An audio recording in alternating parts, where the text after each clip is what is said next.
For perspective on President-elect Trump's pick to be Secretary of Defense, we turn to James McPherson.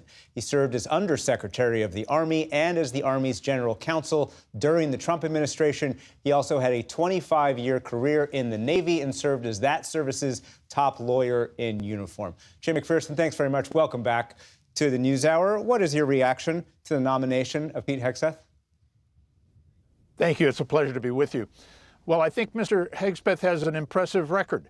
He went to prestigious schools. He's a major in the Minnesota National Guard, multiple deployments, combat deployments that resulted in personal decorations.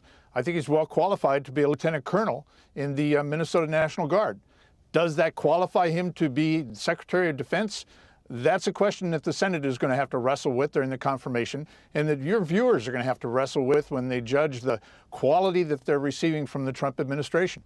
Let me go. I think there's two things that, yes, sir. Sorry, you continue. I would urge the Senate to look at two things with regard to his record. First, his competence. Does he have the record demonstrating competence in what is probably the most important and the most powerful job in the cabinet? The Secretary of Defense has a number of hats he wears, and one of them is he is in the operational chain of command. It's actually the Secretary of Defense that makes the decision to send our sons and daughters overseas in harm's way. In addition to that, he also leads and manages the largest organization in our government, one of the largest organizations in the world. Does he have the character and the competence to do that? And when I say character, I mean, does he have the courage to say to the president, if the president has an idea that perhaps would damage our standing, our national security standing overseas or at home, does he have the courage to say, Mr. President, that's not a good idea, we really shouldn't do that? Again, that's a decision that the Senate's going to have to make during his confirmation. Let me ask you about your experience in the Army. As I said, you had a top job in the Army during a moment that I highlighted, when then President Trump pardoned 2 Army soldiers accused of murdering Afghan civilians and reversed the demotion of Navy SEAL Eddie Gallagher. What was the impact of then President Trump's moves then? It sent a terrible message, especially with regard to those 3 individuals were alleged to have committed war crimes. The 2 Army officers were alleged to have ordered their men to kill civilians. And one of the individuals had been convicted of that at a court-martial and sentenced to Leavenworth, and the other was pending a court-martial. The pardon that came down really sent the message to the troops in the field that you don't have to obey the laws of war. You don't have to adhere to the Geneva Conventions. You can kill civilians. That's something that our Army, our nation, simply does not do. Our people wouldn't stand for that. You're supposed to protect civilians on the battlefield, not victimize them. Mr. Hegseth had a role in convincing then President Trump of making those decisions. Are you concerned by his role in that moving forward? Well, his role was to advocate for those pardons that the president awarded while he was with Fox News. He repeatedly had members of the family, wives of the 2 Army officers on to tell their side of the story. And really, the Army didn't have an opportunity to tell its side of the story.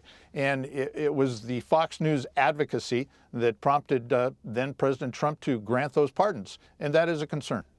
As you mentioned at the top, he's a veteran, won 2 Bronze Stars, served in Iraq, Afghanistan, and Guantanamo Bay. Does that kind of experience help when it comes to leading the Department of Defense? Well, it's the experience that he knows what it is like to be a troop in the field, and that's important. We've seen that in previous secretaries, both Secretary Mattis, Secretary Esper, and I think it's important that experience is under his belt, but it certainly was on a lower level. He led troops as a major. He probably had maybe 10, 15, 20 people he was in charge of. That's vastly different than what he's going to be called upon to do as Secretary of Defense.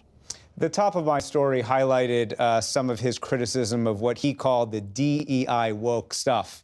Have diversity efforts had an impact on military readiness, in your opinion? Not in my opinion. I haven't seen that. I haven't heard that from the people that I stay in contact with. What you're referencing there is very troubling, and that is the creation of this panel that's going to review general and admirals and see if they are woke. That evidence is a misunderstanding of the role of an admiral and a general. Admirals and generals execute lawful policy and lawful orders.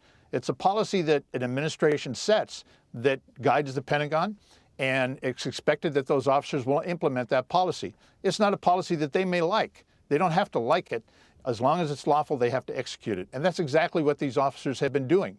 When the Trump administration moves into the White House, they can change those policies. They can issue new policies. And they'll find that their admirals and their generals will execute those policies. Decades now we have heard it called, it was Bush's generals, or it was Obama's generals, or it was Trump's generals. That's just a misunderstanding of what the role is and how generals really attain that rank. They're selected by boards that select them, those that are best and well qualified. And it's a meritocracy. They're not appointed like civilian presidential appointees.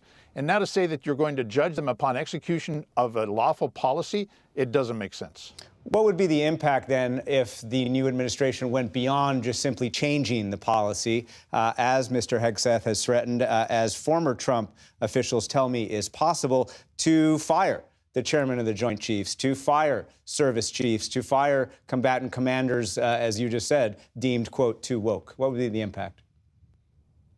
I think it would send a terrible message. I think it would send a terrible message that the United States military is no longer a meritocracy. You're not selected for promotion because of the tremendous job that you've done in previous assignments. You're selected for promotion as long as you adhere to the policies of the current administration. That's an anathema to the officer corps. James McPherson, thank you very much. Thank you.